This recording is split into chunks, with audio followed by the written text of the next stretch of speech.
जो हुक्म होगा सरकारी वही पकेगी तरकारी।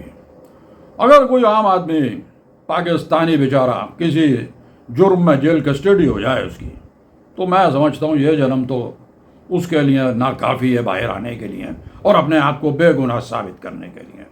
लेकिन कुछ शरीफ लोग ऐसे भी हैं भाई, जो मुलजिम भी हैं, मुजरिम भी हैं, मफरूर भी हैं, लेकिन अब उनको दोबारा लाया जा रहा है। उनको निला धुला के, कंघी करके, पाउडर लगा के, चड्डी पहना के दोबारा पेश किया जाएगा और वो 25 करोड़ आवाम की ज़िंदगियों से खेलने के लिए तैयार बैठे हैं। अरे भाई, जब तक हम अपने आप को नहीं बदलेंगे, अपनी सोच को नहीं बदलेंगे, ये मुल्क कैसे तरक्की करेगा? जापान जो एटम बम खा के और तरक्की कर गया और हम एटम बम बना के अभी भी IMF से के मकरूज हैं। हमारे पैसे चले कहाँ जाते हैं? मैं ये समझता हूँ कि ये बात सोचने के लिए हमें यही सोचना पड़ेगा कि आखिर हमारे हुक्मरान रहते कहाँ हैं। हमारी एलीट क्लास जो है मुल्क से भाग के बैरून मुल्क क्यों चली जाती है और ये बरसाती मेंढकों की तरह इलेक्शन से पहले वापस क्यों आना शुरू हो जाते हैं? क्योंकि इन लोगों को बैरून मुल्क में वज़ीर आज़म, वज़ीर आला की नौकरी नहीं मिल सकती।